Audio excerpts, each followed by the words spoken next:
Sir क्या करूं, मेरे पास पैसे नहीं हैं और कोई उपाय भी नहीं दिखता। सर यहाँ हम सब अकेले हैं, there are no friends, I have to deal this crisis on my own. આ શબ્દો છે બોલિવૂડના પ્રખ્યાત કોમેડિયન રાજપાલ યાદવના। તિહાર જેલમાં જતા પહેલા તેમનું આ નિવેદન અત્યારે સોશિયલ મીડિયામાં ખૂબ વાયરલ થઈ રહ્યું છે। મુદ્દો એ છે કે તેમને એક લોન લીધેલી હતી, એ પણ 2010માં, પરંતુ એ લોન ચૂકવી ન શક્યા, એને જ કારણે હવે તેઓને જેલમાં જવાનો વારો આવ્યો છે। કોર્ટ પણ તેમને છૂટા નથી કરતા, એટલે કે એમની જે અરજી છે, બેલની અરજી છે, એ પણ મંજૂર નથી કરતા। પરંતુ હવે બોલિવૂડ એના સમર્થનમાં આવ્યો છે અને અલગ અલગ રીતે તેમને આર્થિક સહાય કરવાની કોશિશ કરી રહ્યા છે। પરંતુ પ્રશ્ન થાય છે ને કે એવું શું છે કે જેને જ કારણે રાજપાલ યાદવને આવી રીતના જેલમાં જવું પડ્યું? આ પ્રશ્ન જો અત્યારે તમારા મનમાં હોય ને તો આજના વિડીયોમાં તમને આ બધા જ પ્રશ્નોના જવાબ મળી જશે। એટલા માટે થઈને આજનો આ ખાસ વિડીયો તમારા માટે જ બનાવેલ છે। આ વિડીયો એકવાર પૂરો જોઈને જોજો।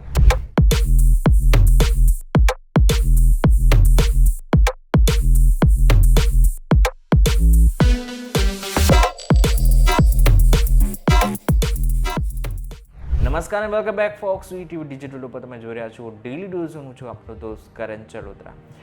રાજપાલ યાદવને 2010ની અંદર પહેલી વખત એવું થયું કે હું પણ ડાયરેક્શનની લાઇનમાં આવી શકું છું, એટલે કે હું પણ ફિલ્મ ડાયરેક્ટ કરી શકું છું। એટલા માટે થઈને તેમણે પોતાની પહેલી ફિલ્મ ડાયરેક્ટ કરી, જેનું નામ હતું અતા પતા લાપતા। હવે એના માટે થઈને એમને 5 કરોડ રૂપિયાની જરૂર હતી।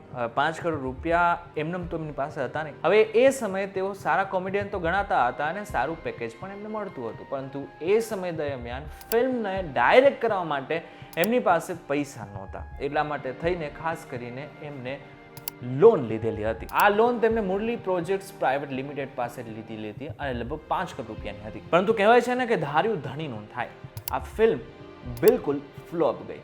એટલી ફ્લોપ ગઈ કે એમની પાસે જેટલા રૂપિયા હતા એ બધા જ રૂપિયા જતા રહ્યા। હવે જે 5 કરોડ રૂપિયાની લોન લીધેલી હતી એમના માટે થઈને એમને ઓલરેડી જે તે કંપનીને ચેક આપેલા હતા, એ બધા જ ચેક બાઉન્સ થાય છે અને એક બે વખત નહીં પરંતુ 7 વખત ચેક બાઉન્સ થાય છે। અને આને જ કારણે કંપનીએ અલગ અલગ 7 જેટલા કેસો પણ એમને કરેલા હતા। 2018માં મેટ્રોપોલિટન મેજિસ્ટ્રેટ કોર્ટે તેમને દોષી ઠેરવીને 6 મહિનાની જેલ અને દરેક કેસમાં 1.35 કરોડના વળતરનો આદેશ આપ્યો। 2019માં આ કેસ સેશન્સ કોર્ટ પાસે ગયો અને એમને પણ જે કોર્ટે પહેલા કોર્ટે જે કહેલું હતું એમને માન્ય રાખ્યું। પરંતુ 2019ની અંદર આ કેસ હાઈકોર્ટમાં જાય છે અને હાઈકોર્ટ આ કેસ ઉપર સ્ટે મૂકે છે। પરંતુ એ સમયે હાઈકોર્ટે કહેલું હતું કે શરત સાથે દેવું તો ચૂકવવું જ પડશે।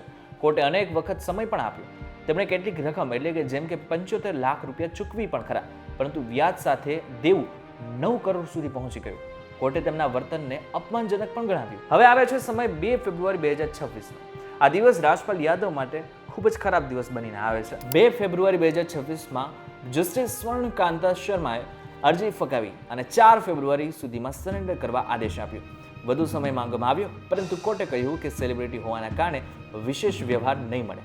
5 ફેબ્રુઆરી રાજપાલે તિહાર જેલમાં સરેન્ડર કર્યું અને 6 મહિનાની સજા શરૂ થઈ। હવે આવું જ્યારે પણ થતું હોય છે ત્યારે ઘણી બધી વખત આપણે જોયેલું છે કે આપણા મિત્રો આપણી સહાય આવતા હોય છે।